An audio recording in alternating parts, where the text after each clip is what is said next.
Kristi Noem throughout 2025 has had an absolute ball, dressing up in all sorts of costumes, marching around America, invading different cities and brutalizing communities. It's been great, bucket list achieved. But the fun might be coming to an end soon, thanks to a lawsuit that is suing the Trump administration and the DHS over the absolutely insane use of tear gas in residential areas over long periods of time, absolutely terrorizing people. And all that already sounds bad.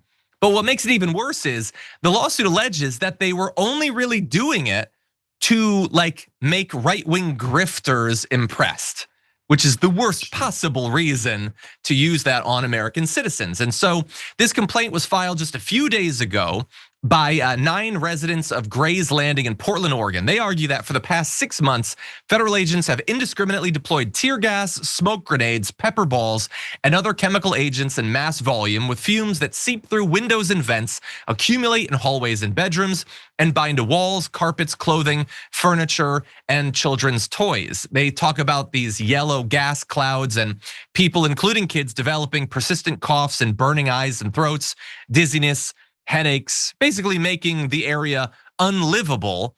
And again, the vast majority of these people, full-on American citizens, their entire lives just being constantly abused, brutalized by the Trump administration, which doesn't care. They don't care about these communities.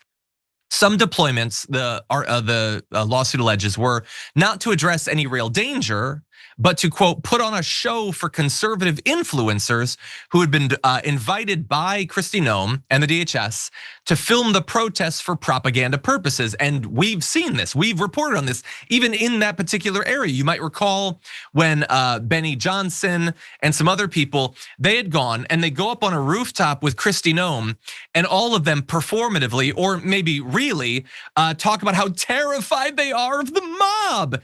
And then the camera pans over and it's like 4 dudes and someone in a chicken suit.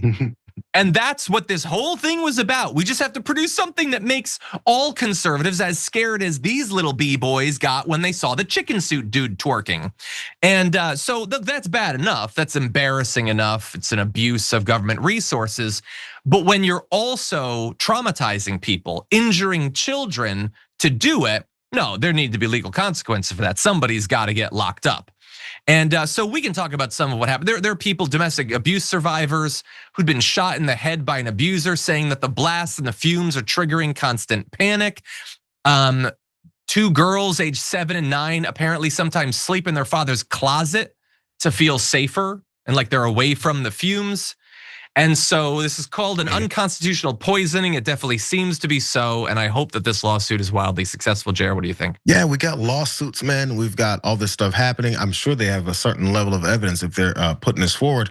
Why isn't it transitioning over into accountability legally? I mean, jail time for the people who do this stuff.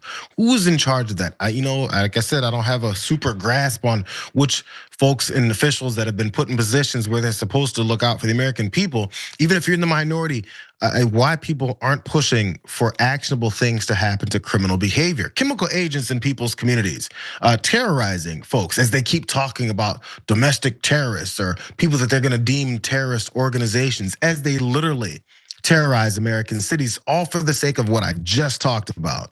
It's all about the PR, whatever they think is good PR. So let's throw some more smoke grenades, tear gas at folks like they did in Chicago. We saw that happen too. Greg Bovino caught some minimal consequences for that, and he had to run his ass out of the state. It's the only thing that ever happens. They just get pushed from the next conflict to the next conflict where they continue to attack people. When is somebody gonna do something? See, it's gonna get to the point. The folks that should be doing something at a federal level, at any kind of official level, after they don't continuously, and they're looking maybe to campaign off it, and they're waiting for midterms in 2026 to do something.